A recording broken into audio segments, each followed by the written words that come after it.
Hi friends, இன்றைக்கி நம்ம கிச்சனில் ரொம்பவே டிஃப்ரெண்ட்டான ரொம்ப டேஸ்டியான ஒரு வடை ரெசிபி தான் பார்க்க போகிறோம். அதுவும் வெங்காயம் சேர்க்காமல் முட்டைக்கோஸ் ஆட் பண்ணி ரொம்ப சுவையான வடையை எப்படி செய்கிறதுன்னு பார்க்கலாம். இது வரைக்கும் தமிழ் ஃபன் சேனலை சப்ஸ்கிரைப் பண்ணாத நண்பர்கள் சப்ஸ்கிரைப் பண்ணிக்கோங்க. அப்படியே பக்கத்தில் இருக்க பெல் ஐக்கானை கிளிக் பண்ணிடுங்க. இப்போ நம்ம வடை பண்ணுறதுக்கு பவுலில் 1 கப் அளவுக்கு கடலைப்பருப்பு சேர்த்துக்கோங்க. 1/4 கப் துவரம் பருப்பு சேர்த்துட்டு தண்ணி சேர்த்து நல்லா வாஷ் பண்ணிட்டு வந்துடுங்க. இப்போ வாஷ் பண்ணியாச்சு. நம்ம தண்ணி சேர்த்து ஊற வச்சிடலாம். கரெக்டாக 1.5 மணி நேரம் ஊறட்டும். ரொம்ப நேரம் ஊறிச்சுன்னா வடை வந்து உங்களுக்கு கிறிஸ்பியாக வராது. கரெக்டான அளவு ஊற வைங்க. இப்போ 1.5 மணி நேரம் ஆயிருக்கு. பருப்பு நல்லா ஊறி வந்திருக்கு. இப்போ இதில் இருக்க தண்ணி ஃபுல்லாக நம்ம வடித்து எடுத்துகிட்டு வந்துடலாம். இப்போ இந்த அளவுக்கு தண்ணி சுத்தமாக இல்லாமல் பருப்பு ட்ரையாக இருக்க மாதிரி எடுத்துக்கோங்க. இருக்கட்டும். இப்போ மிக்ஸி ஜாரில் 2 பச்சை மிளகாய் சேர்த்துக்கலாம். கூடவே 1 டேபிள் ஸ்பூன் ஜீரகம் சேர்த்துக்கலாம். சேர்த்துட்டு நம்ம ஊற வச்சு எடுத்து வச்சுருக்க பருப்பை ஆட் பண்ணிக்கலாம். பருப்பு அதிகமாக இருந்ததுன்னா 2 ஜாராக போட்டு அரைச்சி எடுத்துக்கோங்க. ஸோ இப்போ பாதி பருப்பு நான் சேர்த்துருக்கேன். இப்போ இந்த அளவுக்கு கொரப்பாக அரைச்சி எடுத்துகிட்டு வந்துடலாம்.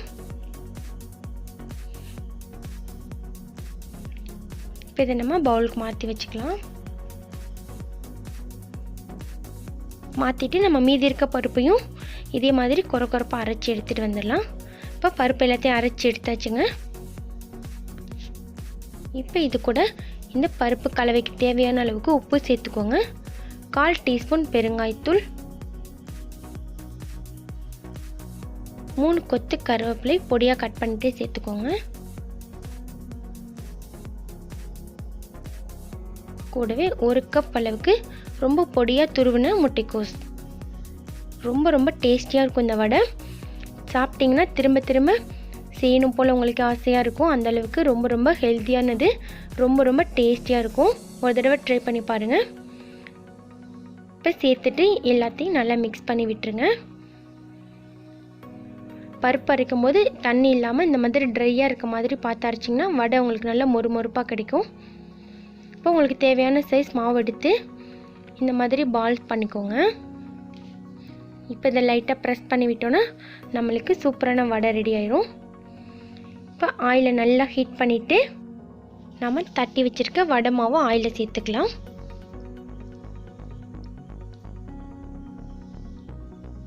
இதே மாதிரி எல்லா பால்ஸையும் நீங்கள் ரெடி பண்ணி ஆயிலில் சேர்த்துருங்க. இப்போ ஆயிலை வந்து மிதமான சூட்டில் வச்சுக்கோங்க.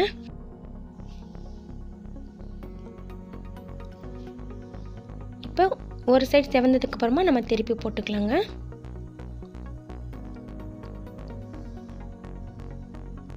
இப்போ 2 சைடு நல்லா கோல்டன் ப்ரௌனாக வந்ததுக்கப்புறமா நம்ம பிளேட்டுக்கு மாற்றிக்கலாம்.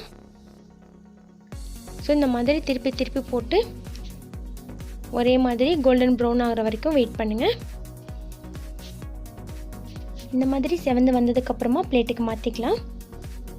இந்த சுவையான மொறு முட்டைக்கோஸ் வடையை நீங்களும் கண்டிப்பாக மறக்காமல் உங்கள் வீட்டில் ட்ரை பண்ணி பார்த்துட்டு எப்படி இருந்துச்சுன்னு கமெண்ட்டில் சொல்லுங்கள்.